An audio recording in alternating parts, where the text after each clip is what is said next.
Ikalawang Kabanata. Ang panaginip ni Nebuchadnezzar. Noong pangalawang taon ng paghahari ni Nebuchadnezzar, nagkaroon siya ng mga panaginip na bumabagabag sa kanya, kaya hindi siya makatulog. Ipinatawag niya ang kanyang mga salamangkero, engkantador, mangkukulam at mga astrologo para ipaliwanag nila ang kanyang mga panaginip. Sinabi niya sa kanila, "Nanaginip ako at binabagabag ako nito. Kaya ipinatawag ko kayo dahil gusto kong malaman kung ano ang kahulugan ng panaginip na iyon." Sumagot ang mga astrologo sa hari sa wikang Aramiko, "Mahal na hari, sabihin niyo po sa amin na inyong mga lingkod ang inyong panaginip at ipapaliwanag namin sa inyo ang kahulugan nito." Sinabi ng hari sa kanila, "Ito ang aking napagpasyahan. Kung hindi ninyo mahulaan ang aking panaginip at ang kahulugan nito, pagpuputol-putulin ko ang katawan ninyo at ipapawasak ang inyong mga bahay. Kung mahuhulaan ninyo ang aking panaginip at maipaliwanag ang kahulugan nito, gagantimpalaan ko kayo at bibigyan pa ng malaking karangalan. Sige, hulaan na ninyo at ipaliwanag ang kahulugan nito." Muli silang sumagot sa hari, "Mahal na hari, sabihin niyo po sa amin ang inyong panaginip at ipapaliwanag namin sa inyo ang kahulugan nito." Sinabi ng hari, "Alam kong pinahahaba lang ninyo ang oras dahil alam ninyong gagawin ko ang sinabi ko sa inyo, na kung hindi ninyo mahulaan at maipaliwanag ang aking panaginip, paparusahan ko kayo katulad ng sinabi ko. Nagkasundo kayong magsinungaling sa akin, sa pag-aakalang magbabago pa ang aking isip sa paglipas ng oras. Hulaan na ninyo kung ano ang aking panaginip, para maniwala ako na marunong talaga kayong magpaliwanag ng kahulugan nito." Sumagot sila sa hari, "Walang tao sa buong mundo ang makagagawa ng iniuutos ninyo. At wala ring hari gaano man ang kanyang kapangyarihan na mag-uutos ng ganyan sa kanyang mga engkantador, mangkukulam o mga astrologo. Napakahirap ng inyong hinihingi, mahal na hari. Ang mga Diyos lang ang makakagawa niyan, pero hindi sila naninirahan kasama ng mga tao." Dahil sa sagot nilang ito, galit na galit ang hari at nag-utos siyang patayin ang lahat ng marurunong na mga tao sa Babylonia. Nang inilabas na ang utos ng hari na patayin ang mga marurunong, hinanap si Daniel at ang kanyang mga kasama para patayin din. Kaya nakipag-usap si Daniel kay Ariok, na kapitan ng mga tagapagbantay ng hari, na siyang inutusan na patayin ang mga marurunong sa Babylonia. Maingat na nagtanong si Daniel sa kanya kung ano ang dahilan ng napakabigat na utos ng hari. Kaya sinabi sa kanya ni Ariok ang nangyari. Pagkatapos pumunta si Daniel sa hari at hiniling niya na bigyan siya ng panahong maipaliwanag ang kahulugan ng panaginip nito.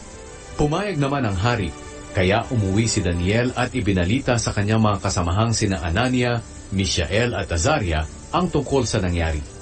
Hiniling niya sa mga ito na manalangin para kaawaan sila ng Diyos sa langit at para malaman nila ang kahulugan ng panaginip ng hari, upang hindi sila patayin kasama ng iba pang marurunong na tao sa Babylonia. Nang gabing iyon, ipinahayag ng Diyos kay Daniel ang panaginip ng hari at ang kahulugan nito sa pamamagitan ng pangitain. At pinuri ni Daniel ang Diyos sa langit. Sinabi niya, "Purihin ang Diyos magpakailanman. Siya ay matalino at makapangyarihan. Siya ang nagbabago ng panahon. Siya ang nagpapasya kung sino ang maghahari at siya rin ang nag-aalis sa kanila sa trono. Siya ang nagbibigay ng karunungan sa marurunong. Ipinapaliwanag niya ang mahihiwagang bagay na mahirap intindihin. Nasa kanya ang liwanag at nalalaman niya ang anumang nasa kadiliman. O Diyos ng aking mga ninuno, pinupuri ko kayo at pinapasalamatan. Kayo ang nagbigay sa akin ng karunungan at kakayahan, at ibinigay niyo sa amin ang aming kahilingan sa inyo, na ipahayag sa amin ang panaginip ng hari." Pagkatapos, bumalik si Daniel kay Ariok, na inutusan ng hari para patayin ang mga marurunong na tao sa Babylonia. Sinabi ni Daniel sa kanya, "Huwag mo muna silang patayin. Dalhin mo muna ako sa hari at ipapaliwanag ko ang kanyang panaginip." Kaya dali-daling dinala ni Ariok si Daniel sa hari. Sinabi ni Ariok, "Mahal na hari, may nakita po akong bihag mula sa Huda na makapagpapaliwanag ng inyong panaginip." Tinanong ng hari si Daniel, na tinatawag ding Belteshazzar, Talaga bang mahuhulaan mo ang aking panaginip at maipapaliwanag ang kahulugan nito? Sumagot si Daniel, Mahal na hari, wala pong sinumang marunong katulad ng mga mangkukulam, engkantador o manghuhula ang makakapagpaliwanag ng inyong panaginip. Pero may Diyos sa langit na naghahayag ng mga mahiwagang bagay. At inihayag niya sa inyo sa panaginip ang mangyayari sa hinaharap. Ngayon, sasabihin ko po sa inyo ang mga pangitaing nakita ninyo sa inyong panaginip. Habang natutulog po kayo, mahal na hari, na naginip kayo tungkol sa mga mangyayari sa hinaharap. Ipinapaalam ito sa inyo ng Diyos na tagapagpahayag ng mga mahiwagang bagay. At inihayag sa akin ng Diyos ang inyong panaginip, hindi dahil mas matalino ako kaysa sa iba, kundi para maipaliwanag ko sa inyo at maintindihan nyo ang gumugulo sa inyong isipan. Ito po ang inyong panaginip. May nakita kayong malaking ribulto na nakakasilaw, na nakatayo sa inyong harapan at nakakatakot tingnan. Ang ulo nito ay purong ginto, ang mga bisig at dibdib ay pilak, ang tiyan at hita ay tanso. Ang kanyang mga binti ay bakal at ang kanyang mga paa naman ay bakal at luwad. At habang tinitingnan niyo po ang ribulto, may batong natipak na hindi kagagawa ng tao. Tumama ito sa mga paang bakal at luwad ng ribulto at nawasak ang kanyang mga paa. Agad namang nadurog ang buong ribulto na gawa sa bakal, luwad, tanso, pilak at ginto. At parang naging ipa sa giikan na ipinadpad ng hangin kung saan-saan. Pero ang batong bumagsak sa paa ng ribulto ay naging malaking bundok at pumuno sa buong mundo. Iyan po ang panaginip nyo. At ito naman ang kahulugan. Mahal na hari, kayo ang hari ng mga hari. Ginawa kayong hari ng Diyos sa langit at binigyan ng kapangyarihan, kalakasan at karangalan. Ipinasakop niya sa inyo ang mga tao, mga hayop at mga ibon sa lahat ng dako. Kayo ang sumisimbolo sa gintong ulo ng ribulto. Ang susunod sa inyong kaharian ay mas mahina kaysa sa inyo. Pagkatapos, ang ikatlong kaharian ay sumisimbolo ng tansong bahagi ng ribulto, at ang kahariang ito ay maghahari sa buong mundo. At ang ikaapat na kaharian ay kasintatag ng bakal. Kung paanong ang bakal ay dumudurog, ang kahariang ito ay dudurog din ng ibang mga kaharian. Ang mga paa na yari sa bakal at luwad ay nangangahulugan ng mahahating kaharian, pero mananatili itong malakas, dahil ikaw mismo ang nakakita na may halo itong bakal. Ang mga daliring bakal at luwad na mga paa ay nangangahulugan na may bahagi ang kaharian na matibay at may bahaging mahina.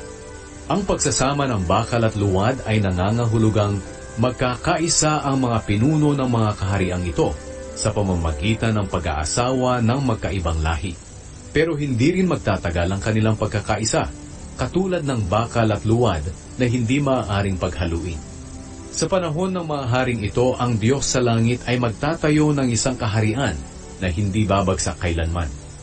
Hindi ito matatalo ng alinmang kaharian, kundi wawasakin pa niya ang lahat ng kaharian at mananatili ito magpakailanman. Katulad ito ng iyong nakitang tipak na bato mula sa bundok na hindi kagagawa ng tao, na dumurog sa ribultong yari sa bakal, tanso, luwad, pilak at ginto. Mahal na hari, ipinahayag po ng makapangyarihang Diyos sa inyo kung ano ang mga mangyayari sa hinaharap. Iyon ang panaginip nyo at ang kahulugan nito. Totoo po ang lahat ng sinabi ko. Nagpatira pa si Haring Nebukadnezar upang parangalan si Daniel. Pagkatapos nag-utos siyang maghandog at magsunog ng insenso kay Daniel. Sinabi niya kay Daniel, dahil sa ipinahayag mo ang panaginip ko at ang kahulugan nito, totoo na ang iyong Diyos ang pinakamakapangyarihan sa lahat ng Diyos.